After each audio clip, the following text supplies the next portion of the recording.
Let the games begin. You're going to Camp Blood, ain't you? There was this boy named Jason Voorhees, drowned just like about 30 years ago. None of the counselors heard him. A bunch of years went by, and everyone forgot about it. And that's when the murder started to happen. Jason did it? His mother blamed the counselors for her son's death, and she tried to kill them all. But she got her head chopped off by one of them. Legend has it that Jason came back to get even, vowing to kill every teenager in the area. And every now and then, the murders just start up.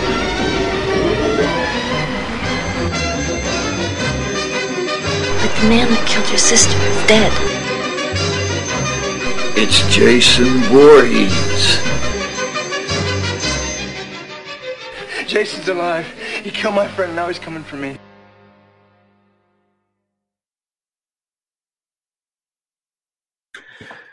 Merry Christmas and welcome to Literary License Podcast. Today we're going to be covering Never Hike Alone, a film by Vincent di Santi. And with us today is our other co-host, John Wilson. Hello.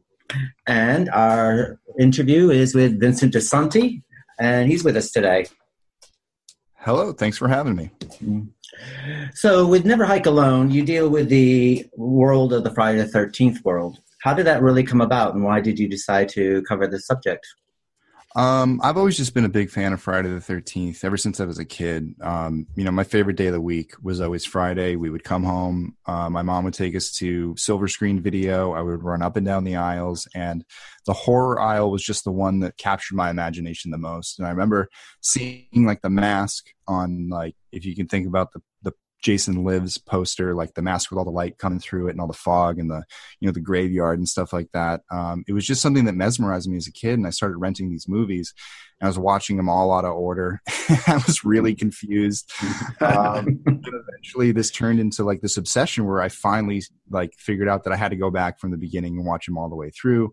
And then new movies started to come out as I started to get older. So I think the first the first 7 were out when I first watched them, and then 8 came out, and I remember, seeing Jason on TV, and then Jason Goes to Hell, and Jason X was the first one I got to see in the theater, and Freddy vs. Jason in 2009. So I've just been a fan for a long time.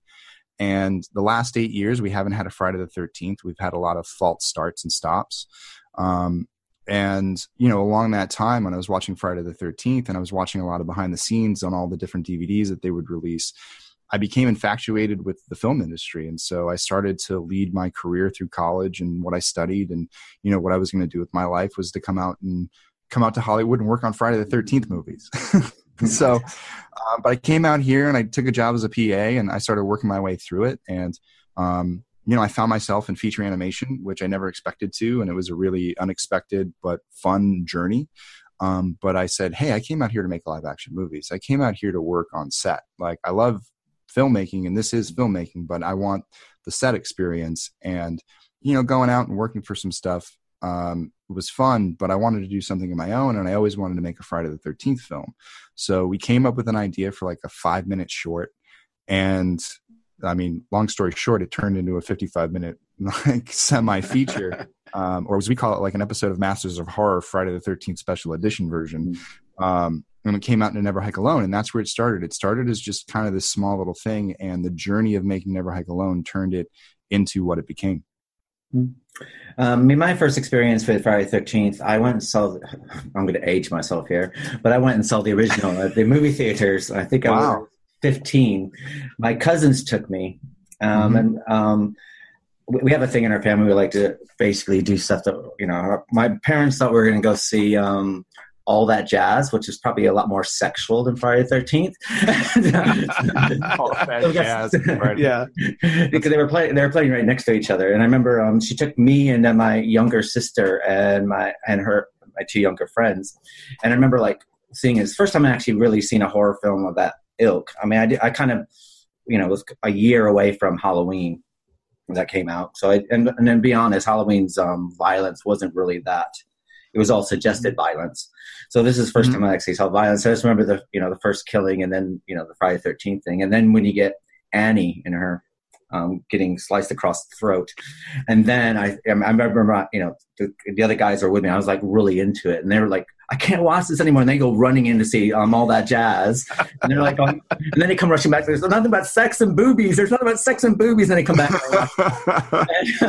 And I just remember, like, after that, I was kind of hooked. And after that, I went and saw every single one as they would come out, sort of thing. That's awesome. So that's my history with Friday the 13th. And, my history was, I pretty much started out really loving just horror in general and genre. And I watched them with my brothers, and I think I felt like it wasn't as insidious as like a Nightmare on Elm Street. But then as I got older and became more an adult, I just have become more obsessed with Friday the 13th because it's such a rich story of it's sad, it's a sort of a vengeance that's sort of like I have to satisfy in order to sort of reclaim my youth as a child, So it's like I definitely feel like I explored it more for some reason when the game came out, because I just thought I'm a huge gamer. So when I played the game, I was like, well, I know I've watched it out of pattern, so I literally just went and purchased all of them and watched them one by one by one by one. And the more I started to watch them, I just started to really love the story and want to dive in and want to know who Jason is and who Pamela was. And it's, so that's my sort of story. Yeah, I think that, fans of the series have a real, love affair with the original, 8 films. And to a certain degree, I think it falls off for some people. I think part 8 is a big one of contention. Part 5 kind of pisses some people off. And it gets into some weird territories. You have telekinesis that's kind of brought in, Jason versus Carrie, and, in part 7, the supernatural aspect, the hunter aspect of living in the woods and stuff like that. So it has like this diverse story that is kind of broken up into all these pieces. And we, as Friday the 13th fans, I think part of the fun is that because it's always a little different, we all have a different experience with it. And Jason becomes a little bit different for all of us. And, the way that one person sees Jason is vastly different from the other person. And what it leads to are great discussions. I think that, so much of Friday the 13th has lived on the internet because we go to, in our generation, the internet's been a great place to meet other horror fans and talk about it, or go to a convention and you start talking to your friends about, who you think Jason is. And you're all sitting around a table arguing with each other about details because you just saw it a different way. And I think that's part of the fun of being a Friday the 13th fan is actually the vast diversity and discontinuity, because you get to fill in the blanks. It's kind of like your own fill in the blank mystery. It's like, well, how did the boat get to shore if it's a lake? And then they got you know what I mean? So all of a sudden, Crystal Lake suddenly has a river that we never knew about. Or where did all the kids go in part 8? We went to Manhattan, there was 50 kids and there was 5 at the end. Right. Yeah, what happened? Did they all jump off the boat? What happened? They're all just still out there, in the triangle, just of boats full of skeletons. Just give Jason credit for all the kills. We'll just Rennie and the ragtag group of friends. It's funny. Each film, I think that every fan has their favorite, every fan has their least favorite, but no matter what film you watch, whether it's your favorite or your least favorite, every one of them contains at least, I would say, 3 to 5 scenes that are absolutely memorable, that you might not like the movie, but when that scene comes up, you're like, yeah, this is the best part. What's your favorite? My favorite is Jason Lives. I'm a big fan of the C.J. Graham, Tom Matthews, one that whole, the Tommy Jarvis saga is my jam. I live 4 through 6.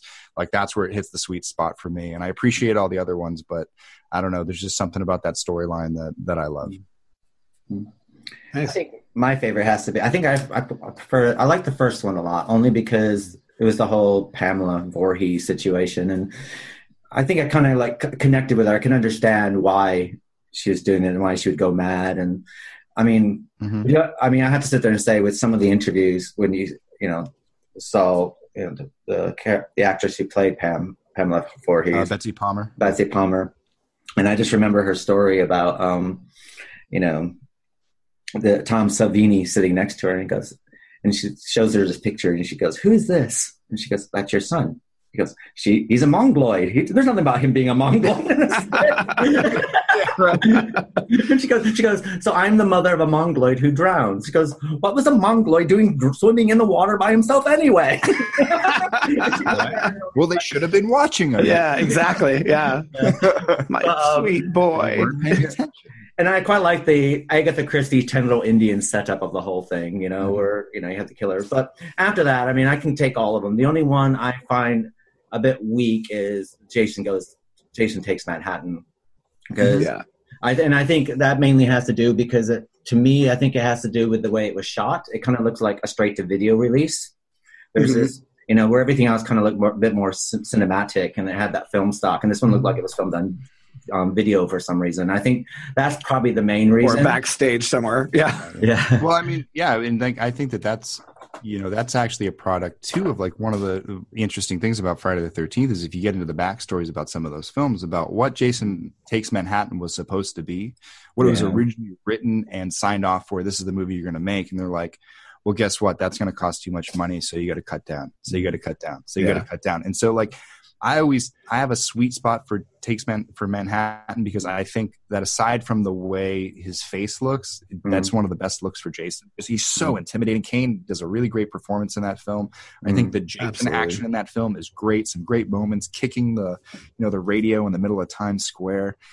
Some of the scenes are really, really good. And then it goes into some weird territory where Rennie's seeing like a non-deformed Jason. And then a deformed Jason, and he slowly gets deformed over time. And I think that like some of the confusion with the backstory because it doesn't line up doesn't really work. The ending kind of suffered the same thing. Like New Blood suffered a really rough ending where like they used to have like the dad jump out. And he was all skeletal and he looked like a creature of the lake. And then they made him reshoot it with like no makeup on and he looked silly. And so the same thing in part 8, like he melts into a little boy, but originally he was supposed to melt into like a dismembered body that looked really gross.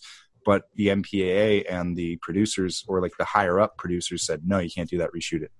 And they had to shoot the little boy. So it's like, it's weird to see how some of these films kind of got pushed to where they landed rather than gone to where like they really wanted to go. And I think that I'd love to see like what Jason Takes Manhattan would have looked like if they never touched it.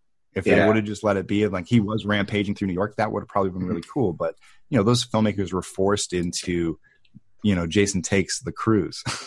Mine was New Blood. I love New Blood. I obviously have I love the original. I mean, the first, just because of the story, but New Blood was just that he finally has an antagonist to battle him with. And I'm always about like superpowers and abilities and stuff.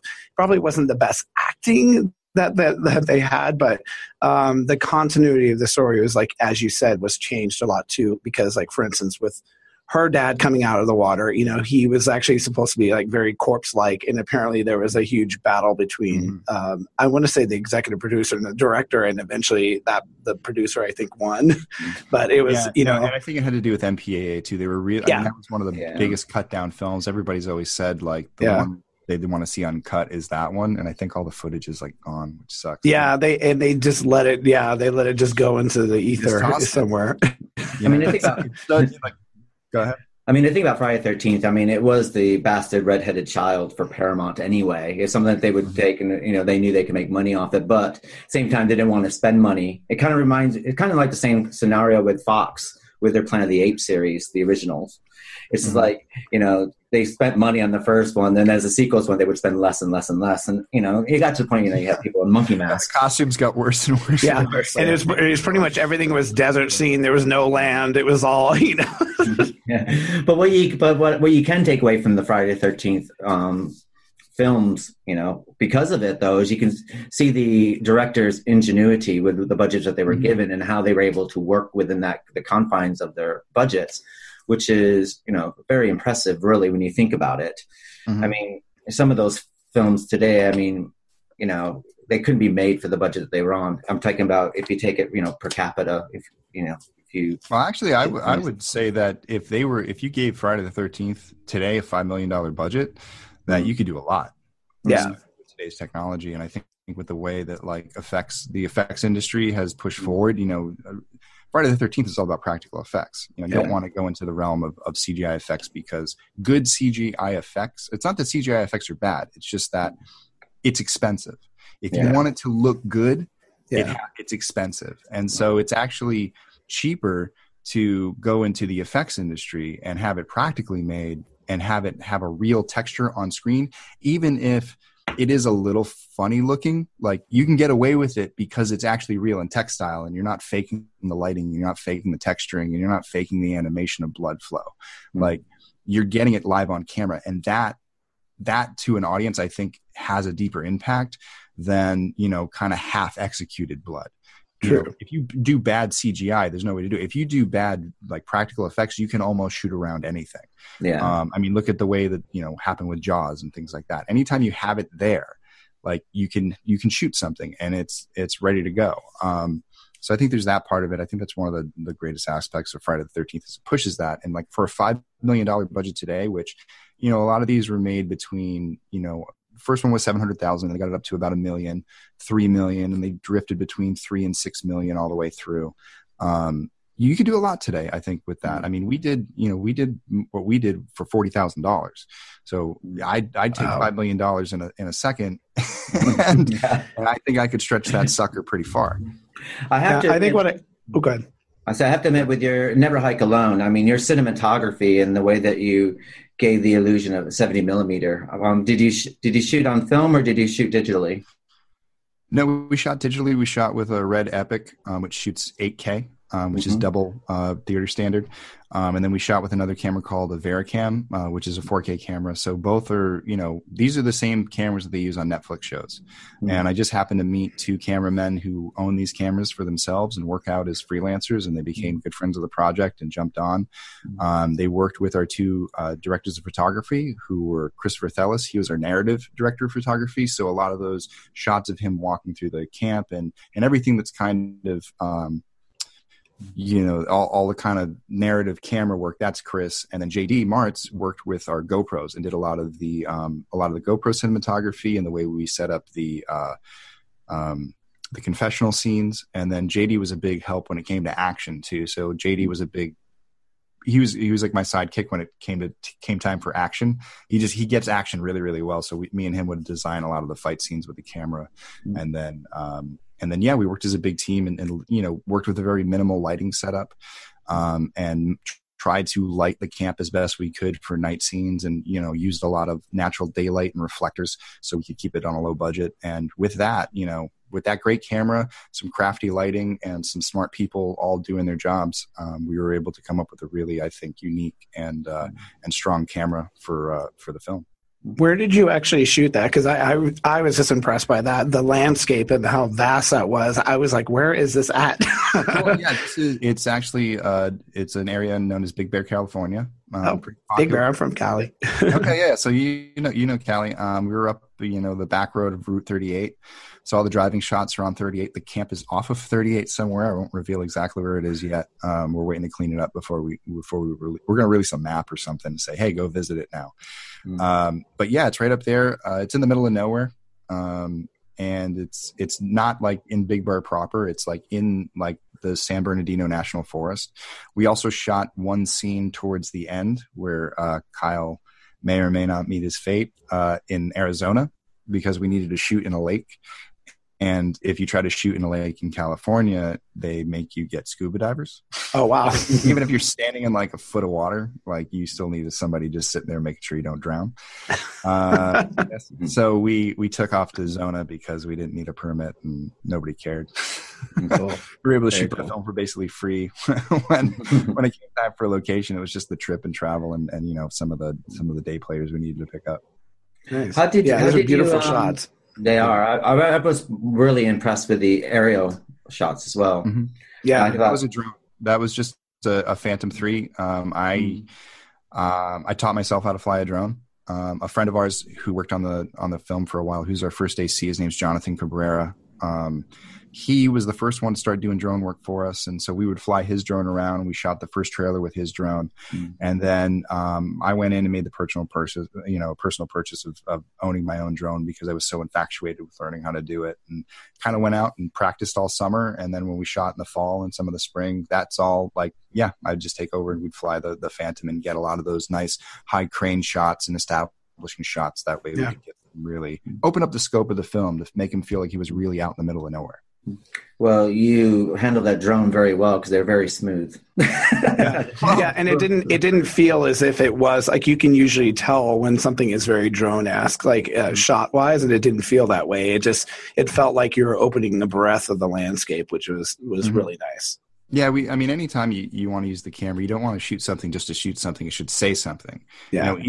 Each frame is telling the audience a piece of information, and that's the way you got to look at it. It's like, yeah, it could be a cool shot, but what about this cool shot? It's kind of the combination. It's like, we need to tell a cool story with this shot, and let's do it in an organic way to make it to make it entertaining for the audience, especially people who enjoy good cinematography. It's not the staple of any film. I mean, some of the best films in the world are not shot really that well. Like Clerks is like one of my favorite movies. And it's like the most standardly shot film. Yeah.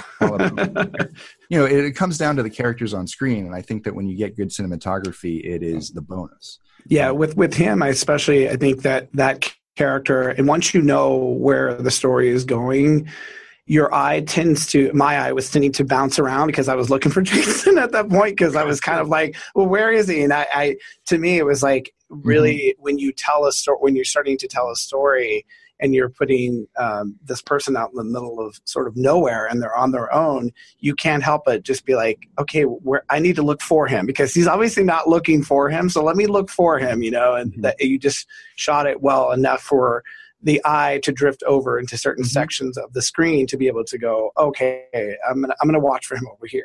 Yeah, our goal, especially through the sequences, I think that you're talking about, where he's kind of discovering the camp, and from the moment that we know Jason is around, we wanted to give a lot of background for the audiences to look through. So we're always kind of shifting around and establishing where Jason is, then reestablishing, and always kind of like teasing the camera around there. To make it, you think that he could walk up behind him any second, because we know that Jason's very swift and he can get in and out. We've already established that. So it's just a matter of what's going to happen. And I think that, from there, it was about, it was time to tell the story of Camp Crystal Lake, and we didn't want to just get into the fights right away. We wanted to spend a little time there. Yeah. So we took our time and we let Jason kind of sit back and study who this guy is, and wondering what he's up to and wondering what his intentions are, because anybody who's a fan of Friday the 13th, Kyle's not really breaking any of the rules. True. Just kind of nosing around. And I think that, one of the aspects that makes Jason so interesting is that you can play with him as a personality. He's not mindless. He's somewhere down, and to me, somewhere down deep inside, he's still a boy. And so when he's wandering around and following Jason, this is something he would have done as a child, something he would have been if he was at Camp Crystal Lake and he was alive and the kids were playing. Like, Jason wasn't out there playing. He was hiding behind a tree watching the kids have fun because he didn't know whether he'd fit in or not.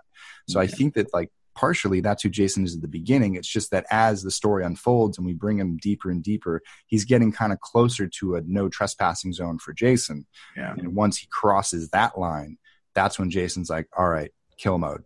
Which I definitely felt like there was this sort of mystical barrier there, which I really love how that was shot and how you shot that, because I had questions for you for that. And, and what the intentions was that, because, that is sort of the first line of, possibly doing something wrong, where Kyle is possibly, in the beginning, he's really just exploring nature and kind of doing these videos to kind of help would-be enthusiasts to go out and explore nature. So everything seems with good intentions, and then he comes to that barrier. And it is the way if you can explain sort of how it's shot and why it's shot that way, because I just thought it was very interesting to my eye, at least. Yeah, well, that's classic literary terms. That's the threshold. That's the threshold of the great beyond, going down the path less traveled. It's, making a characteristic decision to not, double back, but take the shortcut and deal with the consequences. And so that's definitely what that scene was about. And with Jason, we wanted to let the audience know that we were going to play some mind games with him. We wanted to set up some suspense. We wanted to set up that, Could Jason take him right now? Yeah, but we're going to wait. And, we used a trick in film called the impossible vanish. And just much like origin stories, I don't think I meant in any way to say anything. I wanted the audience to kind of put it together themselves of like, where did Jason go? And to some people in the audience, maybe he just moved really fast and got out of the way. Others, maybe he vanished into thin air. And it's one of those things where like, I always like to leave a little bit to the imagination. And I think good stories always do that. They leave a little bit of a gap for the audience to fill in the rest of the space, because I think that's when the audience has the most fun, when they kind of can get invested, rather than having everything spoon fed to them where they feel like, yes, eat it up, idiot. Like just take it and go. Sometimes you got to give your audience credit that they want to figure stuff out and they want things to challenge them throughout the film. And it's just monitoring how much you do it. So it's the only time that we really do it that way, but we give Jason the ability to kind of pop up whenever we need him to. I almost felt like it was a time barrier for some reason. The way it's just wonderfully shot, because it made me do that. I was like, wait, what's going on? How is this happening? Because I thought, oh my God, this would be kind of amazing if it was sort of a time barrier where on the other side, Jason's like, yeah, come on over. I'm going to get you, and he's seeing nothing but Jason seeing him. And I thought, I think of like Once Upon a Time does something similar where there's this mystical barrier that blocks. And on one side you could see it, on the other side you can't see that town. So I think that I think that's a cool theory. And I have this this deeper theory, like how I overall see Camp Crystal Lake. It's like it's a curse, and I think that there's a real curse there. I think if you go there and you experience Camp Crystal Lake in some way, and like you either die or you escape, but you live on with this curse. And I think that, like I said, I loved Tommy's story because I believe that he was cursed. In part 5, the enjoyment I get out of part 5 is watching that the character of Tommy is physically cursed by Camp Crystal Lake because he keeps seeing Jason everywhere. Yeah. That's a curse that lives with him. And I wonder if that is, I know that's supposed to be psychotic, and I think part of it is in our brain, but how much of that is the supernatural kind of hanging on to him? I'm still coming for you. I'm going to still come for you. Drives him into part 6 to be like, this force won't shut up. I need to shut it up. So I'm going to go burn his body and make sure that he did get, cremated like they said he did, and they lied. He didn't. Like it's bullshit. Like I got to go if I remove his body, I will stop seeing him. And he's convinced everyone else that he's fine, but he's still seeing it and he's still living with it. And I imagine that in my world, Ginny's doing the same thing. Chris Higgins is doing the same thing. Trish Jarvis is doing the same thing. Interesting. Tina is still doing the same thing. And imagine how that would be for Tina with telekinesis, like what she's seeing these days and what she's imagining, the things that she'll see. And Rennie, let's say Rennie's still out there, they're all dealing with it to this day. And I think that one of the interesting things about Friday the 13th, in that some fans would probably want to dive into, is how are these people affected today, and what do those stories look like? And I think that that's always something that would be fun to explore for each entry in some way. I know they wouldn't make 8 films that are sequels to the old films, but I think that there are avenues now, like the internet, like Netflix, like Amazon Prime, things where you could make an hour-long episode about where some of those characters are now and see that. I think that there's a diversity in the future of Friday the 13th in that respect, that you can come out with movies, but now you have this Netflix avenue, and you have this YouTube avenue to make a 5-minute short, make an hour-long thing. These are just small things, but you can monetize them now. And there is there's a bunch of fans out there who would watch it. And if they watch it and they ran an ad, ding, there you go. That just gave you more money for your, so the feature film that you were going to do for $5 million, you've now raised more money and you can do it for 10. Well, up until about, I think it's one big advertising. I mean, well, up until about earlier part of this year, there was supposed to be a Camp Crystal Lake television series, which seems to be canceled now. So it would have been quite interesting if they were actually looking at that kind of, because they said that it was going to be a nod to the film. So it'd be quite interesting if they were hoping to go that way. Yeah, but they were cursed of Crystal Lake. Yeah, but they were also going to do something that was a little odd. I think that they were going to do something where the films were actually films. In that world, Jason was real, but the films that we grew up with and loved were actually films in the theater. And there was going to be a different story about Jason. So it was going to give us a different outlook. And again, I think that fans aren't looking for a reboot. They're looking to pick up where they left off. It kind of feels like Deadwood, like they left off on season 2 and we're like, why'd you stop making this show? Yeah. The writer's strike kind of screwed it. But at the same time, we're like, yeah, if they said like, oh, we're bringing Deadwood back. And I think they're going to do like a feature film. Yeah. Like people would line up, I think it's the same thing. I think that like there are a bunch of fans who are like, all right, can we get back to the original story and kind of loop that one together? Because we don't feel like there's like a real conclusion to that one. We always got kind of led a little bit. We find out a little bit more and more about the backstory, and we find out more and more about Crystal Lake, but we never kind of saw the conclusion of that. And what we got were a bunch of kind of like alternate versions of where Jason went. He is a hell demon and went back to hell. He's actually he's regenerative, and now he's like, now he's in space, and that's where he ended up. And and then 2009 or Freddy versus Jason, he's just this thing that lives in the forest, and kind of they kind of treated him that way, and they gave him that kind of magical aspect. In 2009, he's the backwoods hunter, and so like there's all these kind of different versions, but I feel like we've never gone back and said like, all right, let's stick to Friday the 13th story. How does this story really end? Like, is he just going to keep coming back and coming back and coming back? Or is there a way to kind of put a bookend on this curse and see these people all come to some type of closure, or see these characters come to closure in a certain way? I think that is something that would entice Friday the 13th fans if that's where the franchise was going to go. Absolutely. I think it's interesting, like you mentioned, like the cursed land, because if you think of a lot of, folklore stuff like Roanoke and, this land that's sort of tainted, and you become a product of it. We, Keith and I are going to also eventually cover like Amityville, cursed things that rub off on people, and how it, out as a product of rage or a product of something very tragic, ends up creating another monster. And so I think fans really do want that. It's almost like that. Where do we come from? Where does these things come from, and what makes them the monster? And it's sad because in some ways Jason isn't a monster. He's a product of what had happened to him, and it just turned him into something that was filled with rage, but we still want to always know, what is that thing? What's that thing that made him who he was? Yeah. And I think that there's stories to explore there. And I think that, you work within the realms of what we've seen. And I think there is something there. There's enough, story juice, as we say, to tell that story.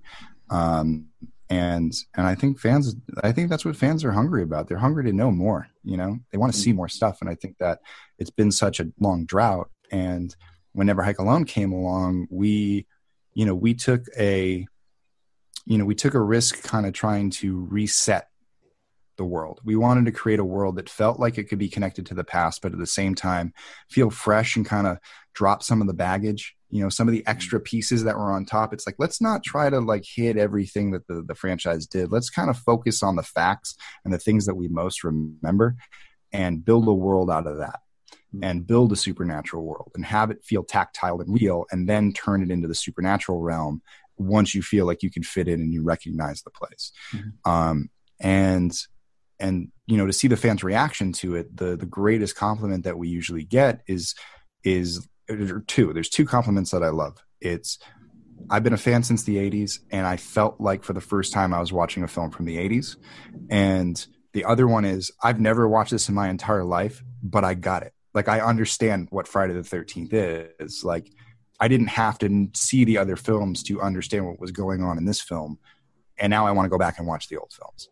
And so to know that like this is kind of getting a hook in some new fans, and now they're going to start going back and watching them all through, those are going to be people who are going to show up on a forum one day and be like, all right, so what the hell's going on here? Like, you know what I mean? Like, and the rest of us who have been with the franchise for, 30 years plus, some people have been with it for like the entire 40.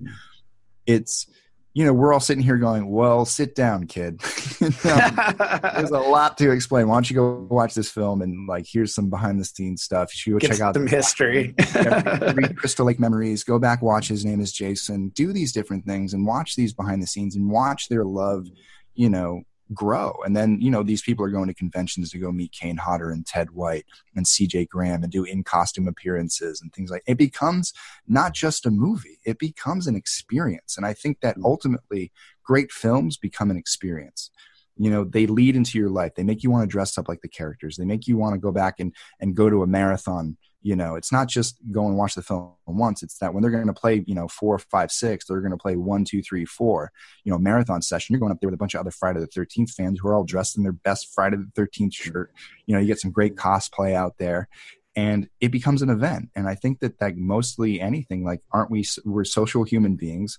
Social media is the big thing. What do we want to do? We want to go out and take pictures at the event and say that we went and did something cool and hung out with a bunch of friends. So I think Friday the 13th, fits that mold and has a life. It has an afterlife, after all these years. These films are 30 plus years old, and still resonate with fans because it can give them an experience that, they can go out and enjoy outside the theater. Yeah, I actually went to Vermont a couple months ago with some friends, and I brought my projector, and my whole intent was I'm going to play a couple Friday the 13th, and we get it, and then one of my friends, oh no, I want to watch this movie. I'm like, no, we're going to watch these, and we're going to watch these. I'm going to introduce to you. Have you seen them? No. Okay, great. You're going to love them, and every time I went to play one, it was like the next night, which one are we going to watch tonight? What are we going to? And I'm like, okay, and we'd put it up, and it's kind of amazing when you get to introduce someone new to that franchise that maybe was a little afraid to watch it, or maybe like, oh, it's not my thing. I don't really know if I would enjoy it or like it. Get obsessed with it like me, and that's kind of cool to be able to introduce new fans to be Fridays. I think the game really did that. I think when the game came out, you had all these pre-adolescent teens coming out into the scene, and all of a sudden there's like, Jason, where can I buy the copies? Where can I buy the DVDs? And it's like, all of a sudden the Facebook forum started lighting up.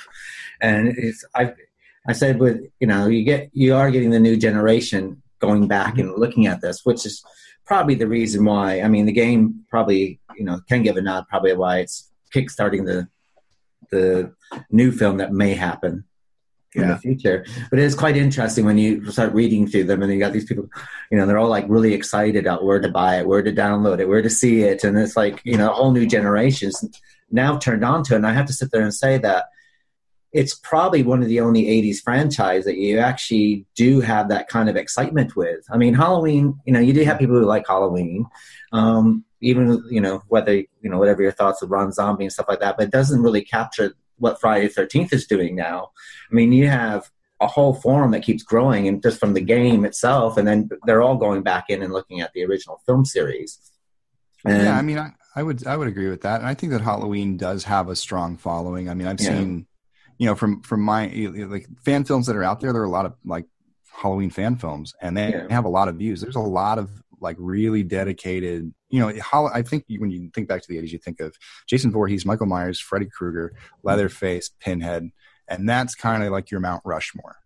Chucky, absolutely. He definitely belongs on there. He's up there, and I'm sure I missed a few other ones. But as far as franchisable killers that really had a big impact on pop culture, those are your heavy hitters, and they have a life today. You have, Cult of Chucky that just came out. You had, Curse of Chucky, just in the last couple of years. And it looks like that franchise is going to keep going. Yeah. And it's not resetting itself. Yeah. They blew the doors open on that franchise. I'm literally in the last one. I was like, okay, they pretty much can do anything with this now. Yeah. That's so funny. I think that it doesn't take itself too seriously. I think that that's one of the best parts about it. It has a good atmosphere of that. It's not trying to lock down and get gritty. Or overly explain itself, It's just having fun. Yeah. What I also like about the Child's Play film series, though, it's the original director and writers, all except for a couple of them. Yeah.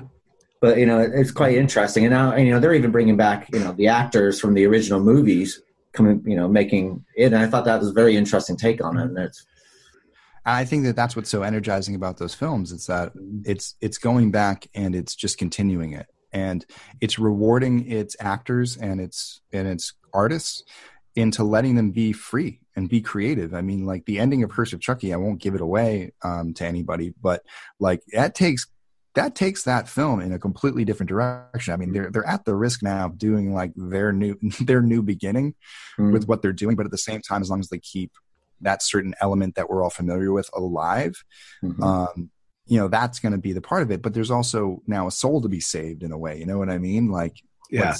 And so it opens it up into a new thing, and you're letting them to be. But it's all from the creative mind of the originator and someone who's saying, I'm looking at the original material and I'm extending out of that. You know, I'm not trying to recreate anything. Like, well, he does create something new, but in kind of in a funny way. Like, up on voodoo.com. Yeah, that was really good. I just think it's so funny that Charles Lee Ray is like the only guy in the world who actually can get voodoo to work. So he's like a voodoo master. Like everybody else is just pretending, but this dude is like, oh, I can just like actually puts himself into a doll and makes Well, even Tiffany was able to do it through Voodoo for Dummies book that she was reading. That's right. Yeah, Voodoo for Dummies. Yeah, that's so great. Which I have to say, I love Jennifer Tilly, and I love the fact that she just plays a character of herself, but not herself. I mean, it's just brilliant. Yeah, people tell me I look like her. I mean, it's so brilliant. That's so funny. And I have to say, with that film series, even when they did a misstep, because I mean, Seed of Chucky's probably a slight misstep there, but they were still able to go back and still bring it forward. It takes the people. I mean, they have a love of the series, which is quite good to have that within that series. And it's interesting to think about, like, as they go further in these films, if the seed is going to return. I can't remember what the kid's name is. I think I've watched that film like once. Oh my gosh. Yeah. I can't remember. Whatever it is. But, if they're going to bring that back in and tie it. And that's the thing. It's like, I think that part of, Friday the 13th is not just loving it because of the things that are good, but also loving it for the things that are bad and being able to celebrate it and look past it and go, you know what? It's kind of part of the enjoyment now. It's kind of part of the enjoyment that, Jason looks like a pumpkin in part 8, like, an albino pumpkin, and stuff like that. And kind of, Crispin Glover's crazy dance moves in part 4. His name was Glenn. That's what his name was. I just had to look that up. Oh my God. See, but that stuff and kind of celebrating it for what it is and being able to, celebrate that with other people and know lines from the film, like, where's the corkscrew? And like have a bunch of people yell that out in the theater at the same time. You know what I mean? I think that's kind of part of what makes Friday the 13th special. Yeah. Speaking of special, are you planning on another one for us, another movie soon? Because I really love what you did, and I hope there's a continuation to that or something else. Yes and no. So there is definitely a Never Hike Alone 2. There is it's basically the mirror story of Never Hike Alone, and it's all from Tommy's perspective. So you understand how Tommy got out there, you understand how it all connects, but basically Never Hike Alone 1 is kind of the avenue to set up Never Hike Alone 2, and then Never Hike Alone 2 becomes Tommy's story, and he has to undo kind of what Kyle has started, and figure out what Kyle has done, which is interesting. So basically I'd be able to, you could watch Never Hike Alone 2 and not watch Never Hike Alone 1 and completely get it. But if you watch Never Hike Alone 2, watch Never Hike Alone 1, you'll know more of what, what happened to Kyle. You know exactly. Wow. It's a little bit of a mystery in 2 to Tommy because he doesn't know. And we follow their story about him trying to undo what he's done. And, Kyle's unleashed Jason, after all these years of being quiet. Why and what's the purpose of that? And so there's a big story there, and it's fully fleshed out. I mean, I would love to do that. The only issue is it's not Never Hike Alone, which is, it's a one-on-one battle. In Never Hike Alone, we're able to keep costs down that way. We're able to isolate, just shoot the camp and shoot in the woods. So there were no location fees. There was nothing that we really had to worry about. When you get into a film like Never Hike Alone 2, which would require sets and multiple actors and big set pieces and some way bigger effects that we would love to do to tell like a real complete ending of this film, you're talking about needing like a full-size like indie budget, which would be millions of dollars. And that's not something we can raise without getting in trouble and competing with the original franchise. And we're hoping that, by pushing out and making awareness to this, that we're able to at least get an opportunity to pitch it to New Line or somebody and say, listen, nice. We really think we have something that can go to the theater for you and connect it to the past, but bring in the future. And this is just a taste of it. Like Never Hike Alone 1 is just a taste of kind of a bigger story of how we think we can resurrect Jason for a whole new generation and open up the door to several new films. Nice. With Kyle, going back to your actor, where did you find him? I mean, he's got a very naturalized acting style, which helps really bring the story forward. Yeah, Kyle MacLeod is played by a friend of mine. His name's Drew Lady. I've known Drew since 2012. We worked on the film Rock Dog together. He was a production assistant, and I was one of the managers on that film. And we just hit it off. I mean, we were good friends. I mean, he worked for me for a little bit, and mentioned through our conversations that he was getting into acting. He was doing a lot of modeling.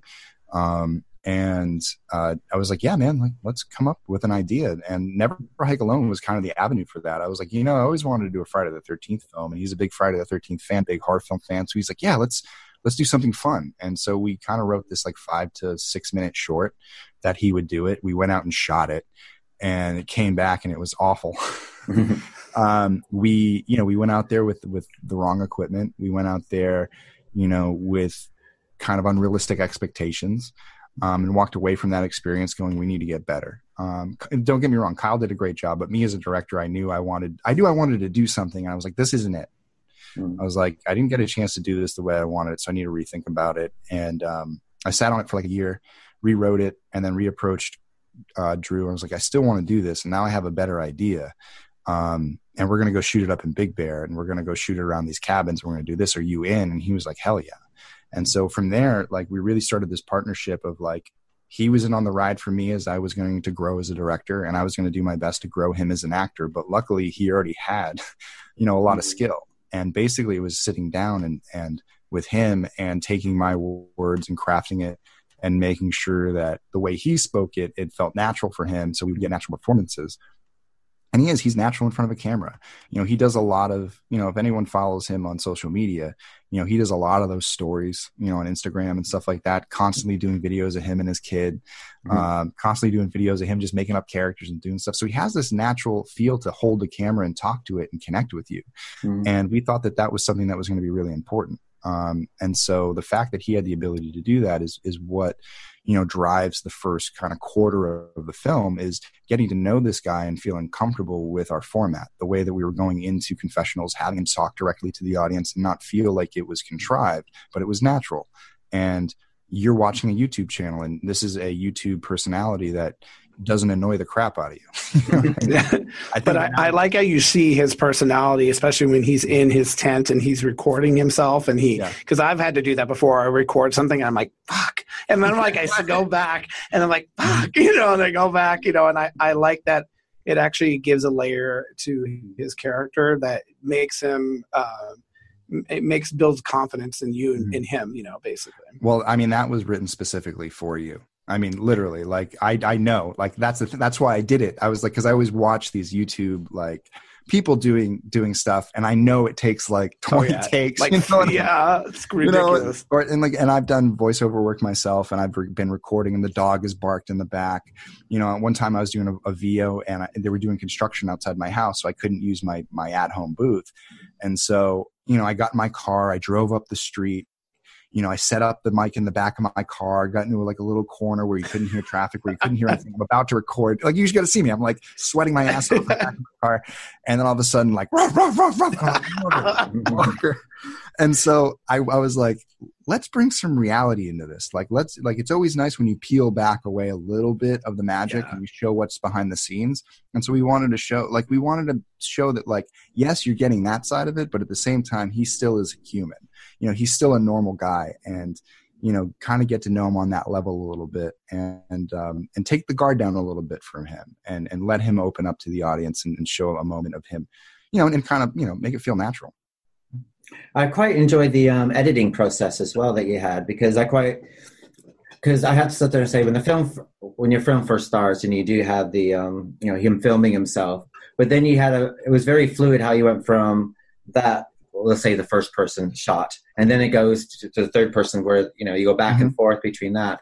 That was very well done, and the editing for your film was excellently done. Really, thank you. That was done by my wife, Sarah. And it was also by a good friend of mine, Lawrence Gann. Lawrence Gann did the first major assembly. He basically built the film. And then towards the end, because we were editing every night, and like, he has a life, you know what I mean? We were all kind of doing this time. So my wife and I would kind of hunker down with the larger cuts, and we would do the kind of finicky things here. And then we would send that off to our a place called Pepper Tree Post, who did our post production. So they did our online editing. So we cut everything offline in 1080, and then we would send it to Pepper Tree, and they would cut in all the 4K footage and all the other footage and color correct it and do all that stuff. So that's the way we did that. And with the camera work, we really looked at films like 127 Hours and The Martian that have that style, and they do it really, really well. And we studied that camera and said, okay, this is the formula.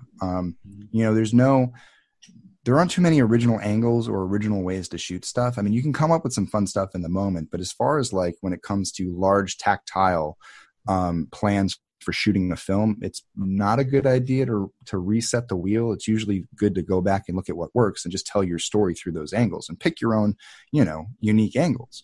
But they give you a template. I always like going back and looking at old films and seeing how they're shot, specifically if I'm trying to capture a mood or tone and say, what are they doing?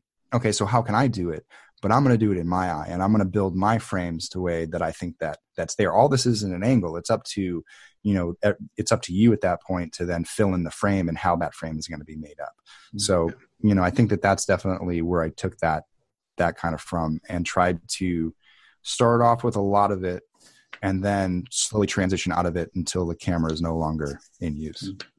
I also quite enjoy that you didn't do what the modern director does, where quick edits. You let a scene breathe, and I like that. There was, you just kept the camera, kept it quite mobile in some places, and kept it stationary in others. But it actually helped feed the story a lot more. It was actually very excellent. So your eye could like feast on what's going on. It wasn't, and I really enjoyed that part of the film as well. Yeah. Definitely. I think that's definitely a lesson I've learned from watching like a lot of Spielberg films. It's something he really uses a lot of the frame. He doesn't cut a lot. He sets up a location and he uses it. And I think about the scene in Jaws where Chief Brody comes out of his house and, he walks all the way to camera, walks past camera, walks all the way to his Jeep. And you set up so much stuff along the way. You're not cutting to his wife when she delivers her line. You're not cutting to the kid playing. You're seeing it all in the background, and he's interacting with it, and you get it. Like by the time you're done with that shot, it's one shot. You've learned all this information about where he's going, who he is as a dad, who he is as a husband, and seeing the sheriff on his truck says who he is as an authority. And that's all one shot. And that's awesome. I think that, that's clever. I think it's very easy to cut into everything you need to see. And I usually try to, say what's the best angle to watch this entire scene play out from. And then you obviously have your safety angles. And you do that to set certain stuff up. Like I said before, every frame tells a story. So you have to figure out to do that, because if you start showing too much information, that you'll end up losing your audience, or, it can get jarring. And that's the last thing you want to do. You never want to take the audience off the track. You want them to be on the track, riding along, and not even realize that they're moving at 1,000 miles an hour. Or that they become so aware of the cameras that it almost becomes like, well, why? Because I think a lot of newer directors too, just like for instance, Paranormal Activity, they deliberately set the intentions of here's where the cameras are. So why things are happening here. The camera's here and we put it here. And so when you switch between the scenes, you kind of go, okay, we get it. We get that you need a camera here, versus like what you do it so naturally that I didn't even think of, well, what is there a camera in the camp? Like I didn't even come to my mind, because it's done so much that it's like this omnipresence that's like floating in the ether that is just following this person on their journey, and it doesn't become questionable. And I appreciate that, because most people, it's like it's forced down your throat. Like the camera's right here. Now we're going to put a camera over here. Now we're going to do another camera over here, Well, I think that we paid attention to like the organic in and out of it. We didn't want to ride it the entire time, because it's only interesting when we have something to show. And I think that like our, the rule of thumb for Never Hike Alone was like, we're going to cut to what's interesting. What's interesting is Kyle's point of view here. So like when he finds the Camp Crystal Lake sign, like we just, we did the previous scene, which is 99%, third person. And then he does his confessional at the end. And then the next part that we have to show is better told through narrative. And we only need to check in with the first person camera when Kyle actually has something to say. And like you'll see in the film, there's a lot of, when he goes to the camera, we see him physically go for it. And it motivates us to expect, okay, we're going in. We know like basically here's the door into the next thing, and we get into it and cut back out. And, you can use, the greatest thing about the confessionals is that you can cut right out of them and go anywhere in time. So like one of my favorite cuts is him saying, let's see what else is here. And then we cut into a narrative story. And even though we've been doing a lot of GoPro work at that time, I was like, this is our first trip through Camp Crystal Lake. And I don't want to do it through the first person, because after we do our Camp Crystal Lake story, we're going to do a lot of first person. And that's going to be the tension builder. We're not building tension right now. What I'm doing is I'm taking people down a trip down memory lane. And the best way to do that is to shoot it narratively and make Camp Crystal Lake look as big and beautiful as possible, so we feel like we've actually found something that's amazing. And then once you've established it as this amazing, vast thing, then you can crunch down your view into the GoPro and give a suspenseful trip through. And it's something you don't want to repeat yourself. When you're doing camera, you never want to keep repeating the same shots over and over again unless it's a direct callback. And that's what we wanted to do. We wanted to give a variety of our camera. We got a chance to do it narratively one way and then first person the other, with mixing it in so we can jump around and have some clever cuts. But, the whole focus of him before he gets attacked by Jason is to go on that with the, when you're thinking of a first person, found footage Friday the 13th, the scariest moment that I think anyone could think of is somebody with a camera moving through and Jason popping out at some point. And so you can really only get away with that once. If you do that for 10 characters, it's going to get old. But we knew that we had this one special moment that we could do, and that's how we chose to do it. And so we wanted to do that. The trip to kind of Jason's lair is done through first person, because then we wanted to put the audience in front of the character and say, no, you go first. You have fun with this little and hopefully make people squirm in their seat. And that's how it goes. And then from there, the rest of the film is best told, like, again, like if you're going to do a first person Friday the 13th, like at what point is the camera going to get put down and you're going to see people get attacked? Or is everybody going to have to keep picking up the camera and filming themselves as they fight Jason? Like that doesn't make any sense. Yeah. So we knew the ending of the film was going to be completely narrative to a certain point once he gets to that kind of certain area, because there was no longer a need for narrative. There was no longer a need for first person. There was no longer a need for found footage. It served its purpose. And now we were getting into the actual film. And that's kind of how the last kind of third plays out. Which came first? Was it the script or was it the location? The script. So the script came first, and then we found the big location, and then the script changed. Okay. So originally we were going to shoot at these cabins, which we weren't going to have access to interiors. Basically, the people who lived at these cabins, they're a bunch of kind of cabins that were built in the 30s that had a really cool look. You can actually see these cabins in our first trailer, the Never Hike Alone 1 trailer. And that's kind of what the short was going to be. It was going to pick up with a guy. He's on his 12th day of hiking. He's doing like a Northeast trail, like the Northeast Trail or whatever, the Appalachian Trail or something like that. He's just kind of tuckered off onto this little side trail, finds Camp Crystal Lake, walking around the cabins, gets attacked immediately, and then gets chased back out. And so that was going to be the original version, and it was going to be much shorter. It was going to be like maybe 10 minutes. Yeah. And then while we were filming that trailer, the people who lived in the cabins were like, talking to us afterwards, and they asked us if we were going to film at the camp. And we said, oh, we don't have money to rent out a camp. We're not going to do any of that stuff. And they said, no, there's an abandoned camp like a mile from here. Like you guys should go check it out and see if you can use it and work it into your film. And you're like, ding, ding, ding, ding, ding. So a couple of weeks later, we found the camp. And the moment we pulled in, I mean, imagine you pull in and you see that main cabin. I went, okay, we have interiors. We have, about a dozen rooms that we can set dress with very little. There's already a bunch of furniture up here. There's a lot of kind of memorable stuff already up here. All we have to do is hit up eBay and a couple, not pawn shops, but I'm trying to think like a Goodwill, a couple Goodwills, and we can totally fill this place up with stuff, or go get some wood from Home Depot and build some tables and kind of fill some stuff out. And realize that at that point we had the opportunity to tell a much larger story. And that's the opportunity we took. So at that point we started looking at all the rooms.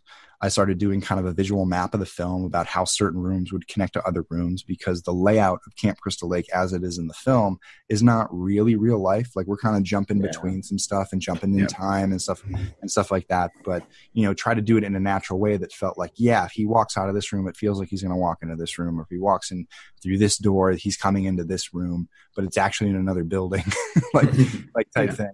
I have to say, like, the shower, the scene with the shower, I had a vivid, like, mental flashback of the first one. Yeah. So when he actually goes in and pulls and you see the blood stain, I envisioned the first movie, that scene, and I was like, well done. Yeah. So, and that was kind of the point. It was like, we wanted to set up to these moments that would be iconic, and that people who paid attention to the first film would recognize the crime scenes that are still there. Because in our world, Camp Crystal Lake was never rebuilt. If there was a Camp Forest Green, they built it somewhere else. They didn't build it on the same land. Camp Crystal Lake is so scary to the people of Crystal Lake, they have not gone back there in 37 years. That's what we wanted to do. We wanted to make, and there's some legend to that gives it some texture in a way to be like, wow. And you're talking about Amityville before, and you're talking about places that, like, in the real world, we know that there are ghosts. We know that, like, we've never, like, unless you talk, I don't know. I mean, depending on who you talk to, I mean, there's very little of us who've actually, like, met a ghost or, like, had something that was so crazy and actually physical real. Like, most of the time we have to sit back and go, yeah, it's all in our head. Like, I read, this book called Murder in Amityville, because I was doing research for something Hans Holzer. For Amityville. Yep, Hans Holzer. And it's so funny, that time, especially the 70s and 80s, and where these films were most impactful about, like, the curses of places and the death and how it can linger. It's the way that The Conjuring works in the same way. It has that's the mechanism, that's the supernatural mechanism that drives these stories. So, in that sense, it was like we wanted to give Camp Crystal Lake that Amity feel, that there's a presence and that there's a soul to this camp. And that we wanted to portray that the best as we could. And that if you go there and like, people are really scared of it, it gives it a little bit more power. So when he's walking around, it's not just walking around an old camp. It's like, oh my God. And I compared it to, imagine if, like, you were hiking through the jungle and you came upon Jonestown, and you knew that, like, hundreds and thousands of people died in that spot. You were around a place of so much death. Like, it doesn't physically emote anything, but your mind, because it focuses on death and it thinks about, because we all fascinate with death to a certain degree, because we think about, like, oh, how is it going to end for me? Like, when it's put in your forefront, your brain goes on alert and it goes into defense mode. And some of us get, I think that what horror movies do is that's what they do to us. They put us in that defense mode and they drive up our fear glands, and we kind of get a rush from it. We get scared, because the nice thing about films is you get to walk out of the theater. You know what I mean? Yeah. Unlike some of the characters, you actually get to walk out of the theater and laugh about it and laugh about the experience and stuff like that. And so it gives us that release, and then we know that we're safe. But in the moment, when the audience doesn't know, and they're not expecting what's going to happen next, you need to give it as much atmosphere as possible, so it drives up that, that fear toxin. So they're like, oh, what's going to happen next? Oh, okay, what's going to go? And, and that's what that location gave us the ability to do. And so we focused a lot of telling the story around that, and then worked in our action set pieces through it. And we're able to say, like, okay, now we got a second floor window. We can use that, Yeah. Like, oh, we have this porch that we can shoot here. We can shoot there. It really just opened up the scope of the film and it went from little to big. Yeah, I definitely say that when I was watching it, one of the things I just made a mental note was that this isn't just a story of two main characters. There was three there, and the third is the location. And that's very hard to do, because you gave the space life, and you filled that environment in a way that when these other two characters are introduce to each other and battle it out, it's still there and it's present, and it's sort of a watchful eye. That's why I think when you were shooting some of the shots, I didn't I felt that the space itself was the watchful eye. It wasn't the camera. And that's what sort of made me feel like really connected to the story. And that's very difficult to do in order to be able to create the breadth of a space and make it a character. Yeah, and there's a challenge in the fact that like we're not dealing with the exact locations. So the fact that you were able to understand that we were trying to recreate the original shower scene, even though we weren't in like the multiple shower stall version of what they had in the actual film, or if anybody's ever played the game and on Camp Crystal Lake has run into the bathroom, like that's what the stalls really looked like. But we tried to fill as many outlets for big time fans to pick out, like the shower curtain, the bed scene. Yeah. We hope that people kind of got, I hope old school fans got the rope in the tree as Steve. Yes. The probably, I think the most confusing one, which is the hardest one to really kind of tell, is I can't remember her name. I forget it at this sense, but the one who was thrown through the window, she's wrapped up in the tarp and the thing. So that was the kitchen, because she was thrown in the kitchen. So they tried to mop up the blood, and they had the tarp there with the rope, and just kind of got it. That's how that scene kind of played out. So I think there's that one. Who else did I get? The only one we didn't get was Annie, because she was in the Jeep. So they would have towed that away. So that was unless we could have like but we didn't have the budget for a rotted Jeep to just drop. Which though I do, if I remember, towards the end there is that tag that's there that that's somewhere at the very end of the trail, so you could insinuate that so the one at the end of the trail and towards the end of the film, that's definitely a very specific, that's the biggest one. That's the biggest one for part one. And then there's the one on the which is Bill's death when he gets stuck under the door of the utility shed. So that's right. So we did all the arrow holes for like where he was poked through, and so we try to like give those elements. And like one of like the main elements that was actually really important to me, and my crew looked at me like I was nuts. I was like, we have to hang this black light from the ceiling, and they're like, why? Like, can't you just shoot it? I'm like, you don't understand. Like the nerdiest of nerds are going to get it. We're not going to put a hat on it, but anybody who's ever watched the behind the scenes for part one, they always talk about how they made the axe feel so impactful, even though you don't see an impact.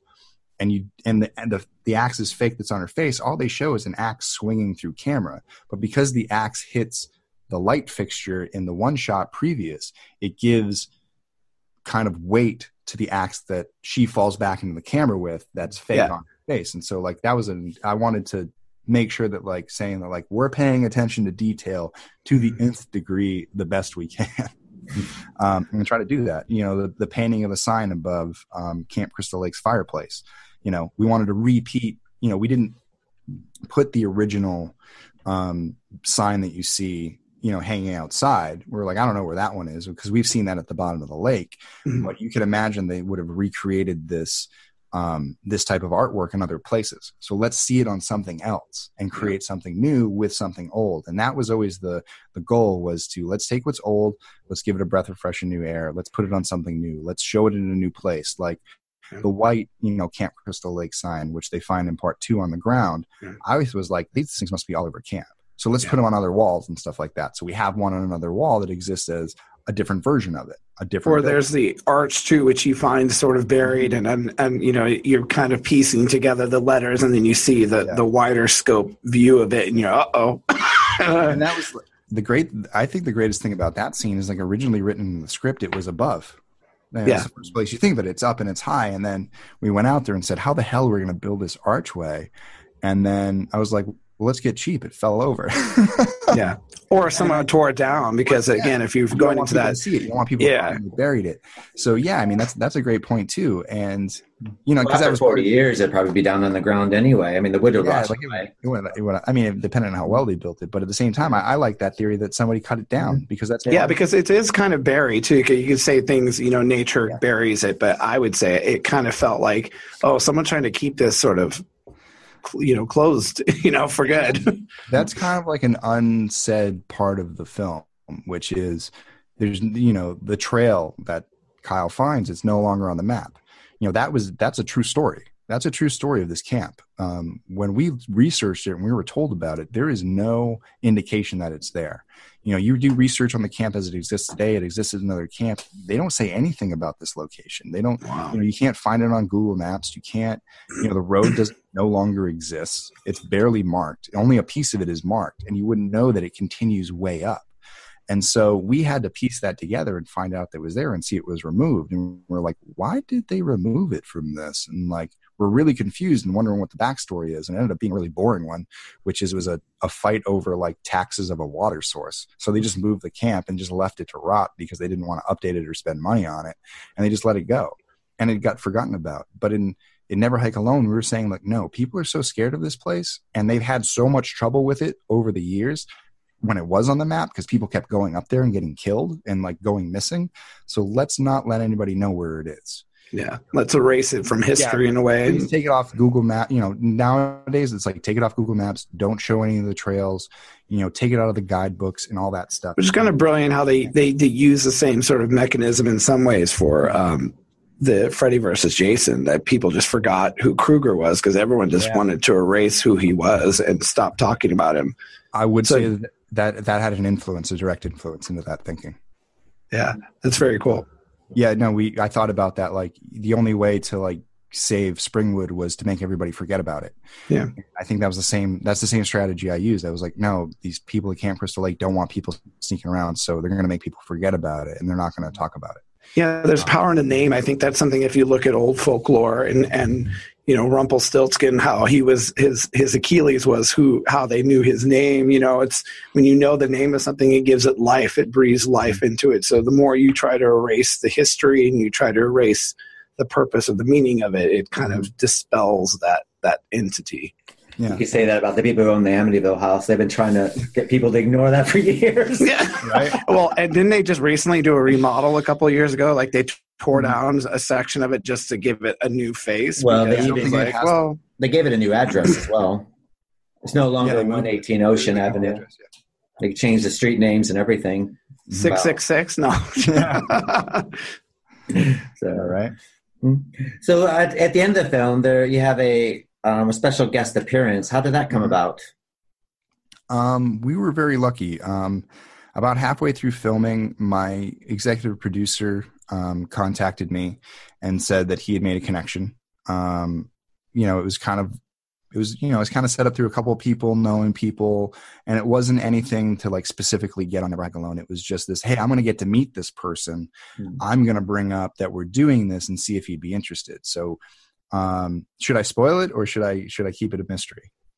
Well, we can say that there is spoilers. So if you want to stop or pause, if you want to come back. I was kind of wondering that. This is the big one. You want to see the movie before you hear this part. I would sit there and say, let's not use a name, just carry on that way. So if anyone, because I got a feeling that if people listen to the podcast, they might go look at the film later, or they might stop. And if people have already seen it, they're going to know who we were talking about anyway. So basically, he showed our guest the first trailer and was really impressed by it. Kind of brought up a conversation and said, "Would you think about doing a cameo?" And he said, "Yeah, I'll meet the director. I'll see what he's about, and we'll see what goes." And so we ended up meeting for lunch one day, and I showed him the new footage. I showed him the new trailer, the one that got released as trailer number 2, and sat down and talked with him and said, "This is how I feel about the franchise. This is how I feel about this film. This is the goal of the film. Here's a role that's already in this film in a much smaller capacity. And what I can do is I can expand it." And I was like, and I can write this role for you and we'll figure out how to tie it in and kind of go along the way, because we're not going to film it until, July of this year. So that gives us 7 months to prep. It gives you 7 months to approve a script. And it makes you, so that when you get there and if we actually time to do it, you're not being rushed into it. You're not being forced into it, but it feels something that you want to do. Because I don't want to leave you in because, you have a fandom, you have, we want to make sure we do you justice. We do your character justice. And it's just going to be a little sneak peek, but we'll go into this with the thinking of we're not just going to haphazardly throw this together, but we're going to put a lot of thought of it. And that thought turned into Never Hike Alone 2 and how that can work. And so, we talked for about maybe 6 months and approved a script, came up with the idea. The way the ending was very much a collaborative process, and organically got it to there. And I knew it was the ending the moment I saw the last shot in my head. Like, the last shot of the film is like something I saw. Like, I was standing in my kitchen and my wife kind of pitched something to me about like how we could kind of solve one issue. And then I saw that shot and I went, that's a shot that will make fans cheer. You know what I mean? Like, that's something what a way to end a Friday. Like, that's what fans want. They want it. They want more. So let's give them that. Let's entice. Like, let's leave them wanting more. And from there, I knew that was the way to end it. And so we went back and, for that entire back scene, I always had the idea that I wanted to do kind of the mental aspect. I wanted to touch on the curse and the way that it would affect our character. And we also, came up with kind of like some of the visual stuff and some of the fun stuff, but then we really built in like, how could we continue the story a little bit more? Because originally, before our guest stepped on, we were just kind of have the ambulance drive away, and we didn't know whether or not, it was going to come back, or if, who or what was going to survive, or what was going to happen. And doing it this way allowed us to say, yeah, there's more of a story, but now we could really give you a story that would not only be a sequel to this film, but could also, as we say, hijack the franchise. Yeah. And give us maybe the ending to the original core story that we never got. And which better character to choose than this one, right? I know something personally for myself, when I know something is good, is when I start a movie sitting, and then by the end of the movie, I'm standing because I'm so anxious and I'm so nervous. And that's sort of what happened with me for this, because I was left me standing on my feet going, okay, that's where we're at. Okay. Right. Good. Yeah. Good. No, that's what we wanted. I think with the ending, I hope, and the thing is I know with the way the film works on people, anybody who's listening to this right now, you're probably going to forget about it, because you're going to be in the movie and then you're going to be like, oh yeah, there's that thing. And, that's again, like my third favorite reaction is like when people get to that point. Don't look up spoilers online. Don't read YouTube comments. Just get right into it. Yeah. I think that people really, I just wanted, we kept that a secret the entire time. Like, the moment we got that, we could have walked to Kickstarter and been like, hey, guess what? We did.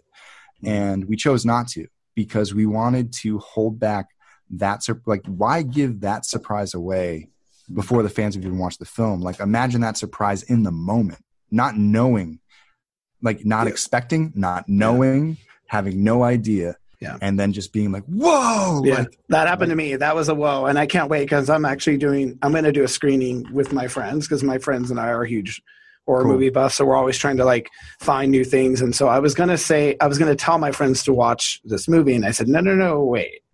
Actually, I'm going to screen this, and I'm just going to say, watch this. And I go, and my one friend is very much like, he wants to know the breakdown. Who's the characters? What's the story about? What, before he even wants to watch it. And I'm just going to say, shut up and watch it. Shut up and watch.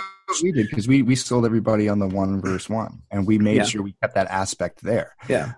And I actually just don't even want him to know what it's about, because I want. That's part of the fun too. Yeah. Because you don't know it's a Friday film at first. Yeah. I did that with my two housemates with that. I didn't tell them anything. I go, listen, I got to watch this film again because we're interviewing, and just watch it and just tell me what you think. And I didn't tell them anything about it, and they're really into it. Then they go, and then when all the pieces started coming together, like, oh my God, and they got really excited.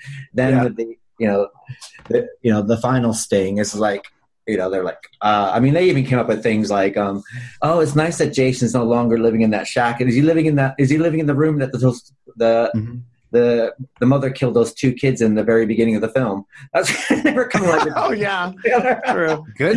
His new bachelor pad, Yeah. Well, his man cave. There's actually a big story to that, because we obviously didn't want to build a shack in the woods, and at this point, like, I wanted him living at camp, and so when we picked out an area, that is the attic above the kitchen, and so going up there and doing work and setting things up, I was like, what a great place, like the attic above the kitchen. Like, that seems like a very natural place where Jason and like Pamela, a home. Yeah. like a home.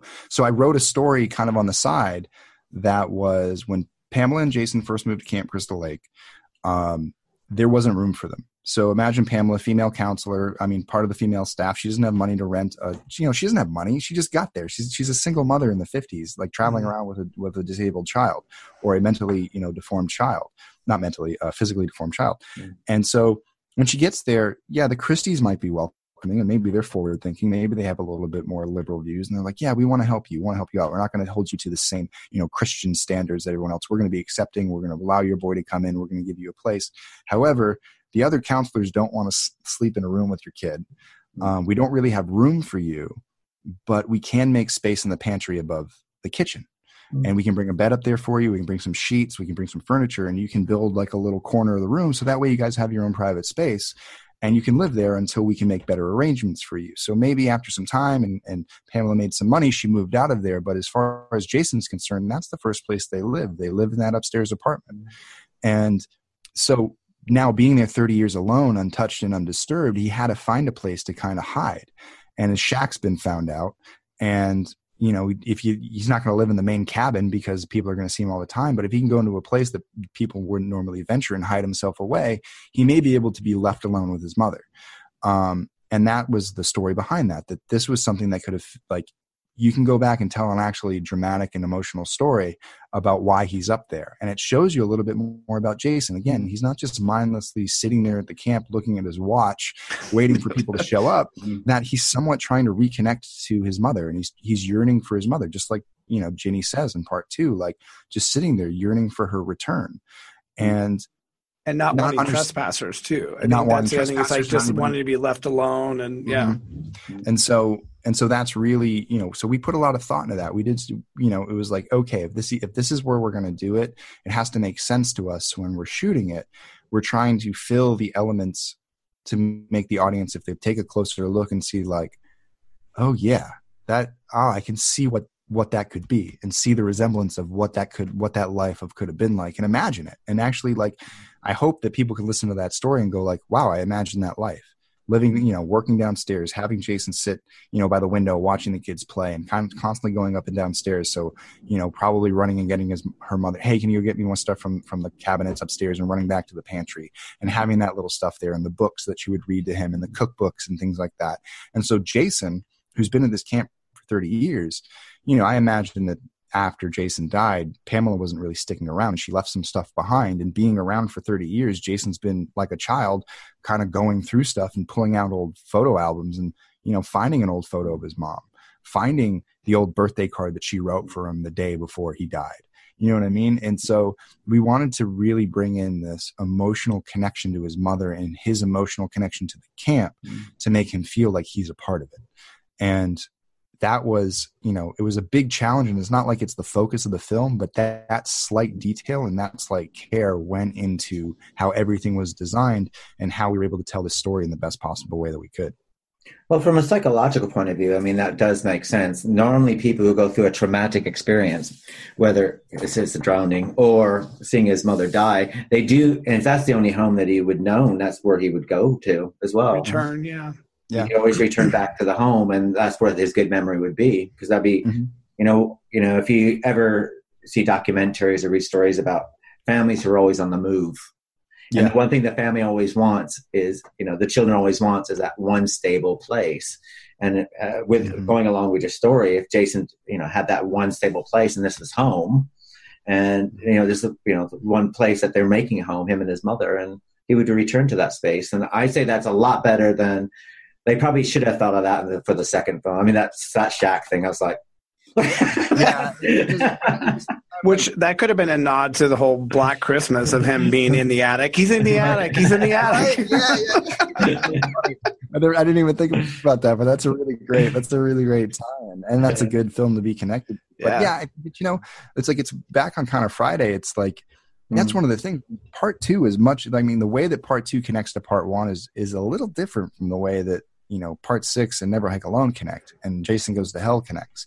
In part 2, they very much said that like he didn't die, which is a complete opposite of what we learned in part 1. So there's always that discontinuity between the first 2 films, but parts 2 through Yeah, but I mean, part 2 is the thing is though they never really said he was alive either, because the only story that you really get is Amy Steele's character, or Jenny going, "Could you imagine?" And then she tells her side of the story. Mm-hmm. Imagine seeing your mother die, or da da da da da. But they never said to say that he saw his mother die. Can you imagine? Paul, he says he's still out there.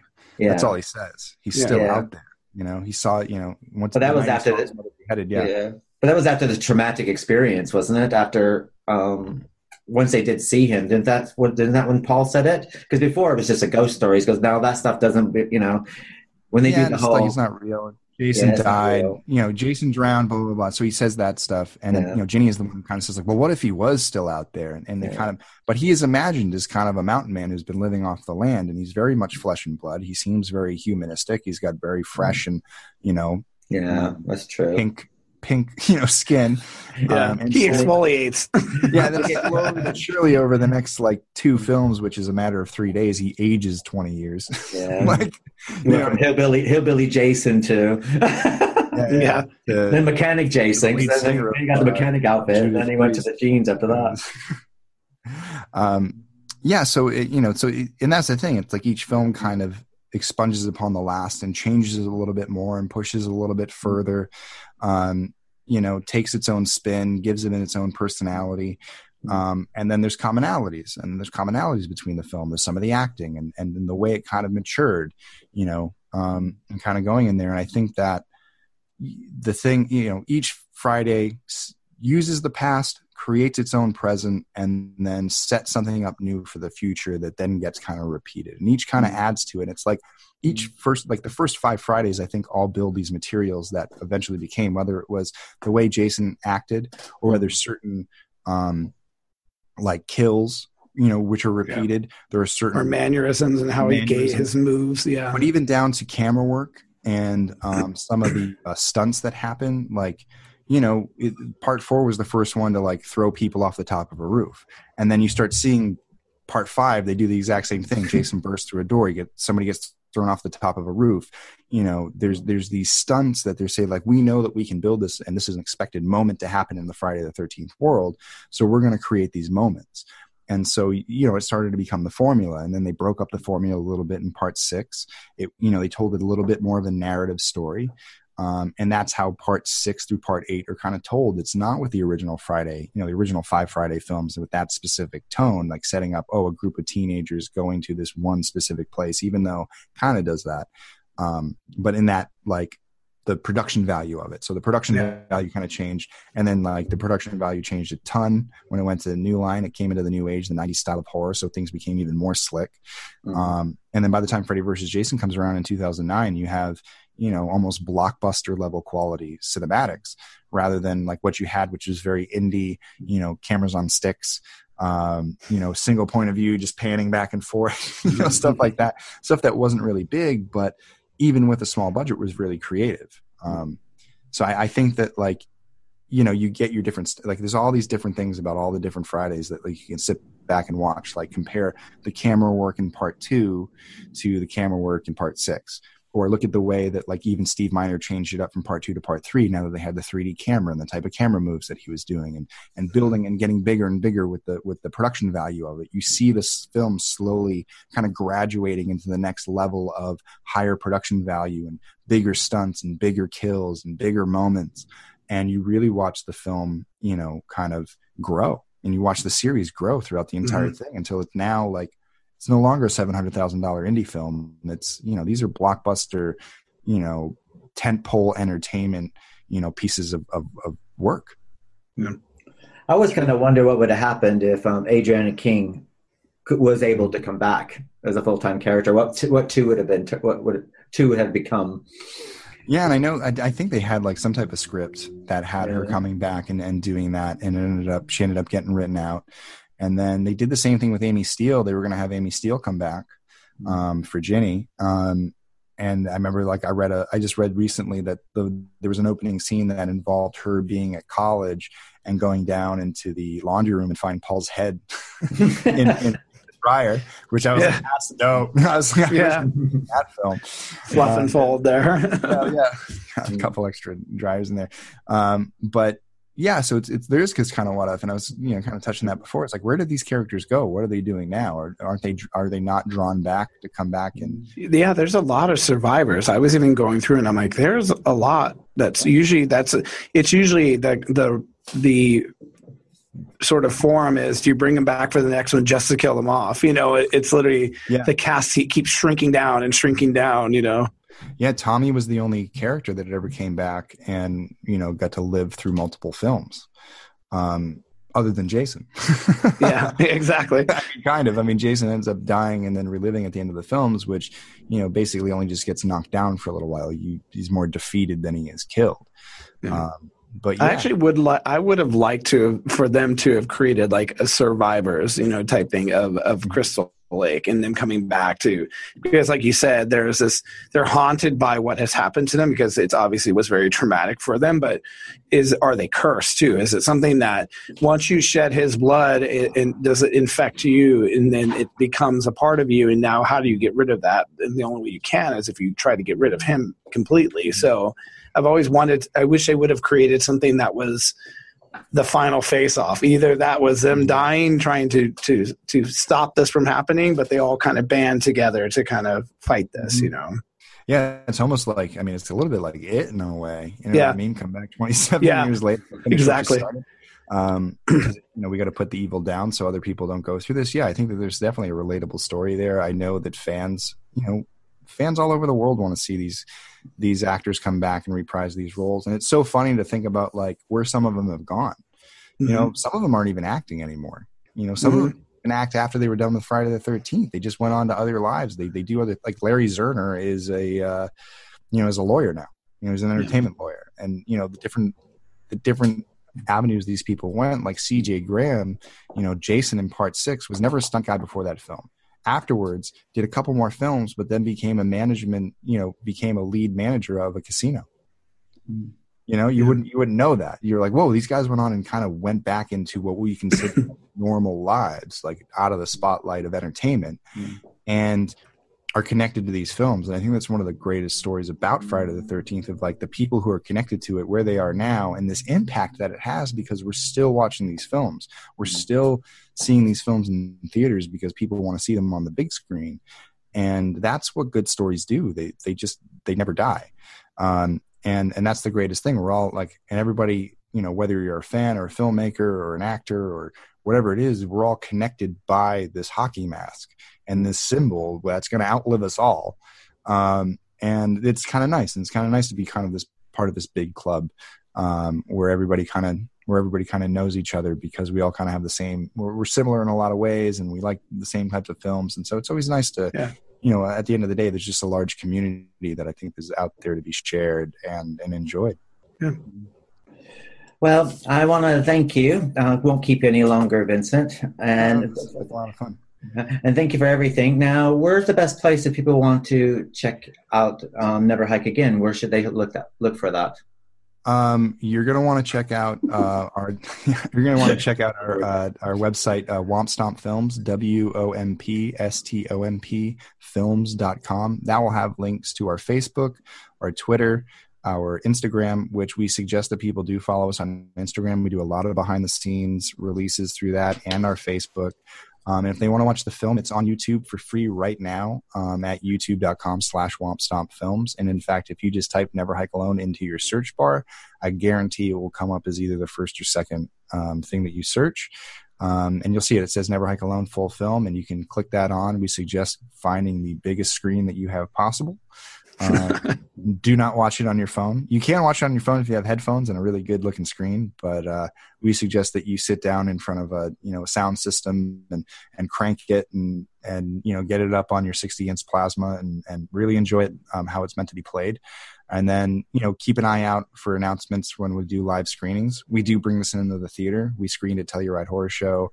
We've screened in LA, Flagstaff, Florida. So we're looking for more avenues. We're going to be looking at some conventions this year to screen it at.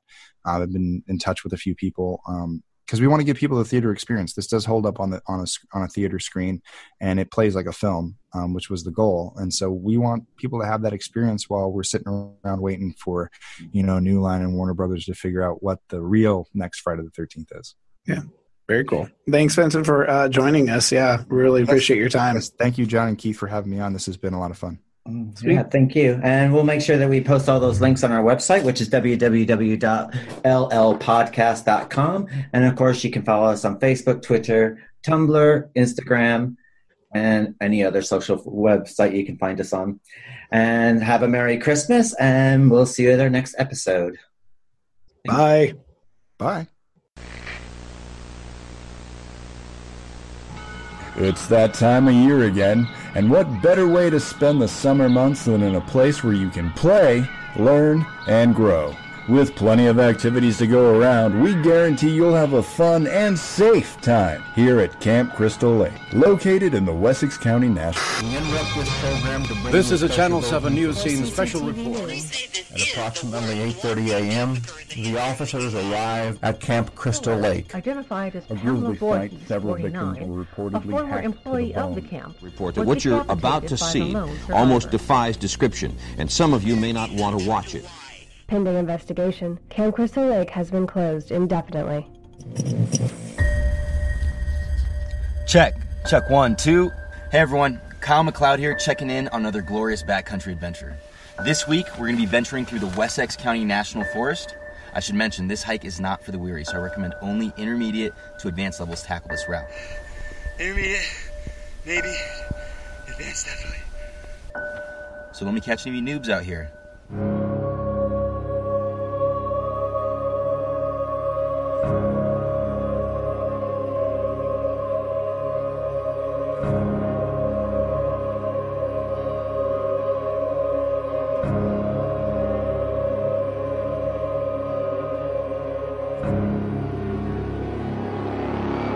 Something sweet happened.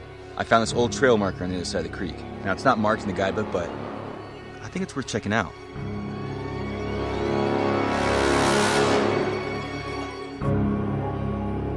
Camp Crystal Lake. Can't believe it. That story used to scare the hell out of me. I think someone was living here.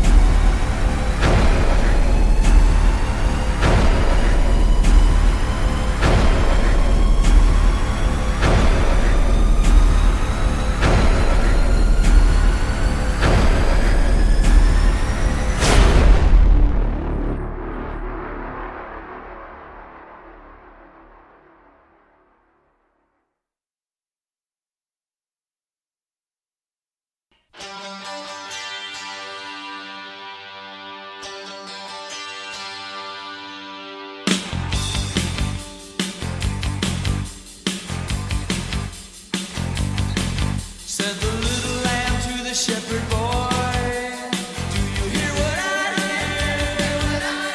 Ringing through the night, little boy, do you hear what I hear? A song high above the tree with a voice as big as the sea, with a voice as big as the sea.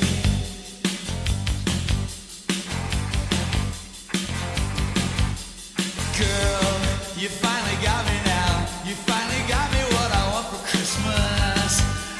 Yeah, you really got me now. I'm so excited that I won't sleep tonight.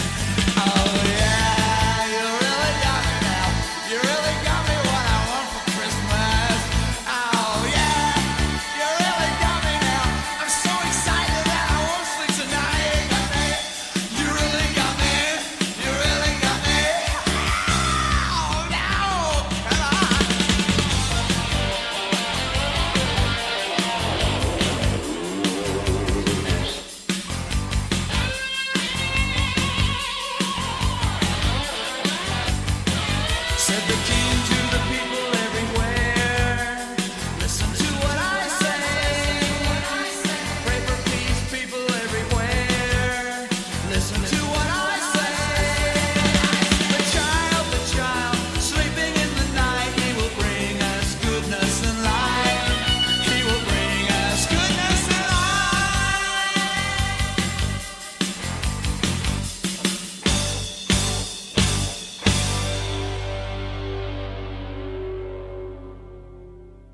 I told the others. They didn't believe me. You're all doomed. You're all doomed.